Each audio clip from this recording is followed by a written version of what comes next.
Modasa rural police હદમાં એલસીબીની મોટી કાર્યવાહી। જાલોદર પાસે હાઈવે પર ટ્રકમાંથી વિદેશી દારૂનો જથ્થો ઝડપાયો। કુલ 4992 બોટલ સાથે કિંમત ₹31.94 લાખનું દારૂ કબજે કરાયું। કુલ 67.99 લાખનો દારૂ મુદ્દામાલ સાથે 2 આરોપી ઝડપાઈ ગયા। હરિયાણાના 2 ઇસમોને પોલીસે ઝડપી પાડ્યા છે। એક વોન્ટેડ આરોપીની શોધખોળ શરૂ।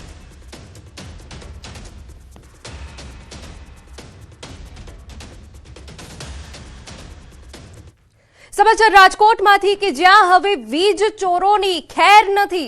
पीजीवीसीएलनी मेगा ड्राइव बाकी बिलनी स्थळ उपर ज वसूलात। छेल्ला 2 बिल न भरनारना जोडाण कपाशे। 200 થી વધુ ટીમ બનાવવામાં આવી। દિવસભર આ ડ્રાઈવ ચાલશે।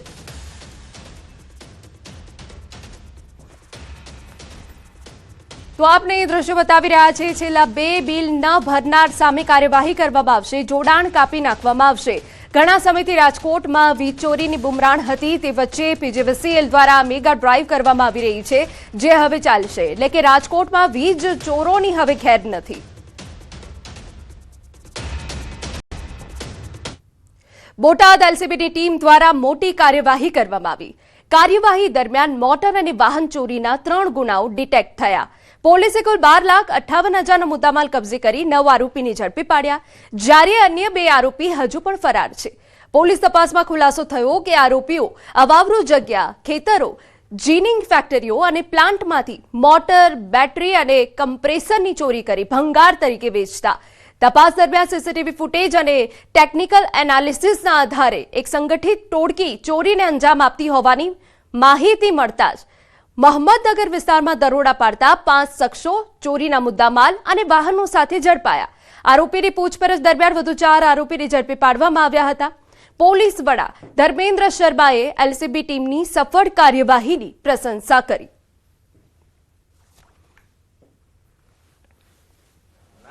જે આરોપીઓ છે એ કોઈ ખુલ્લી જગ્યા હોય કે આવી જગ્યા હોય કે જે આપણે એબન્ડન્ટ જગ્યા હોય, ફેક્ટરી હોય, જ્યાંથી મોટર કે માલ સામાન પડ્યું હોય એમને લઈ જઈને અને એમને એસ્ક્રેપમાં આવીને કે બીજી જગ્યા આપીને અને એમનો આર્થિક લાભ લેવાના એમને ચાલુ કર્યું હતું।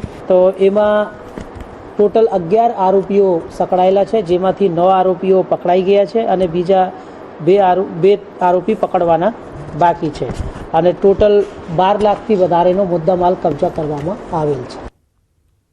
સમાચારમાં આગળ વધીએ। સુરેન્દ્રનગરના થાન તાલુકાના સોનગઢ ગામની સીમમાં દીપડો દેખાતા ખેડૂતો અને ગ્રામજનોમાં ફફડાટનો માહોલ સર્જાયો।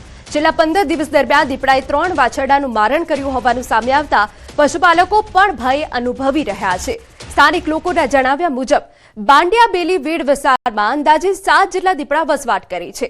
આ દીપડા ઘણીવાર વીડ વિસ્તાર છોડી ગ્રામ્ય વિસ્તારો તરફ આંટાફેરા કરવા આવતા હોવાના કારણે સોનગઢ તેમજ આસપાસના ગામોમાં ચિંતા વ્યાપી છે। ખાસ કરીને વાડી વિસ્તારમાં રહેતા ખેતમજૂરો અને ખેડૂતોમાં રાત્રિના સમયે બહાર નીકળતા પણ ભયનો માહોલ જોવા મળી રહ્યો છે।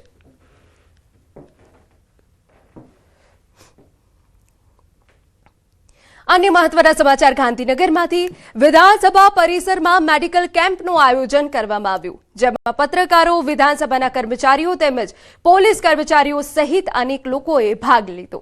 દર વખતે મેડિકલ કેમ્પનું આયોજન કરવામાં આવે છે અને તેનું લોકાર્પણ વિધાનસભાના અધ્યક્ષ દ્વારા કરવામાં આવ્યું। આરોગ્ય તપાસ માટે આયોજિત આ કેમ્પમાં વિવિધ ટેસ્ટ અને ચેકઅપ કરવામાં આવ્યા। તે દરમિયાન આરોગ્ય મંત્રી પ્રફુલ પાનસેરિયાએ પણ ચેકઅપ કરાવ્યું અને લોકોને નિયમિત ચેકઅપ કરાવવાની અપીલ પણ કરી।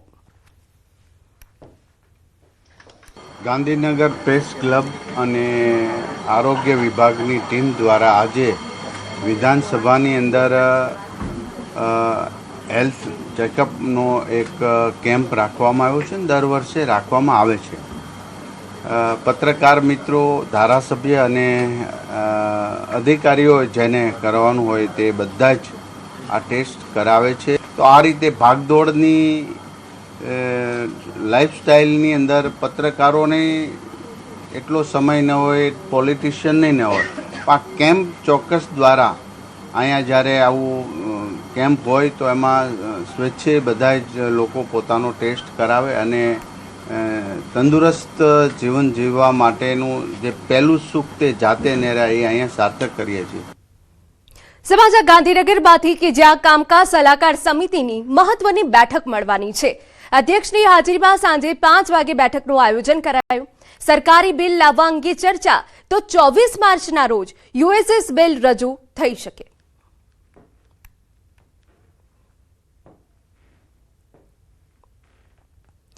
અમદાવાદમાં વધતી ગરમીને લઈ ટ્રાફિક પોલીસ એક્શનમાં. શહેરના 78 સિગ્નલ બપોરે 12 થી 4 કલાક સુધી બંધ રહેશે. ટ્રાફિક ઓછો રહેતો હોય તેવા સિગ્નલો 4 કલાક બંધ રહેશે. 31 સિગ્નલ પર ગ્રીન નેટ લગાવવાની કામગીરી કરવામાં આવશે. એએમસી દ્વારા ચર્ચા કરીને ગ્રીન નેટ લગાવવાની કામગીરી હાથ ધરાશે. ટ્રાફિક વધુ હોય તેવા 60માંથી 31 સિગ્નલ પર કામગીરી કરાશે.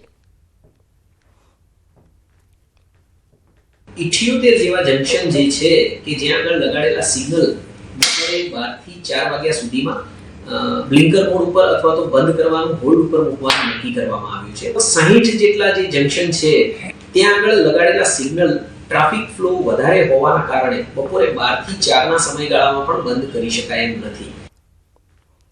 સમાચાર સુરતમાંથી ગેસની અછત મુદ્દે કલેક્ટર કચેરીમાં મહત્વની બેઠક. સુડા, મનપા અને ગુજરાત ગેસ કંપનીના અધિકારીઓ હાજર. લોકો સુધી ગેસ પુરવઠો પહોંચાડવા માટે તંત્રનું મેગા પ્લાનિંગ. કામદારોનો પલાયન અટકાવવાના મુદ્દે પણ ચર્ચા. પાઇપલાઇન મારફતે લોકો સુધી ગેસ પહોંચાડવાની સૂચના.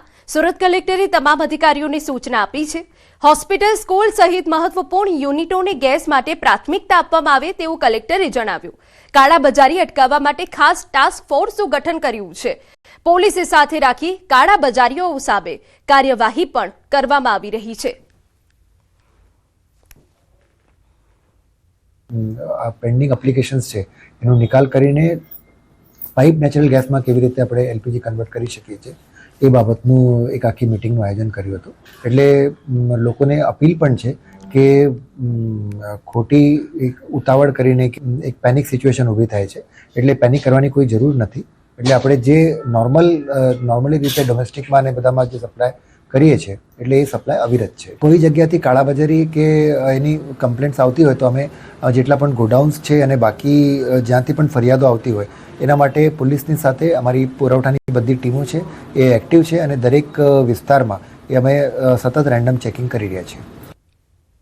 રાજકોટમાં ગેસની અછત ન સર્જાય તે માટે કલેક્ટર ડોક્ટર ઓમપ્રકાશ એક્શન મોડમાં આવ્યા. તેમણે શહેરના મુખ્ય ગેસ એજન્સી સંચાલકોને કડક સૂચના આપી કે ગેસના સિલિન્ડરનું કાળાબજારી ન થાય અને ઘરેલું ગેસ સિલિન્ડર યોગ્ય રીતે વિતરણ થાય. કેન્દ્ર સરકારની ગાઈડલાઈન મુજબ ગેસ લાઇન કનેક્શન ધરાવતા લોકો માટે સિલિન્ડર જમા કરાવવાના માર્ગદર્શનો આપવામાં આવ્યા અને એજન્સીઓને લાઇન કનેક્શન ધરાવતા લોકોને સિલિન્ડર ન આપવા કડક સૂચના આપવામાં આવી છે.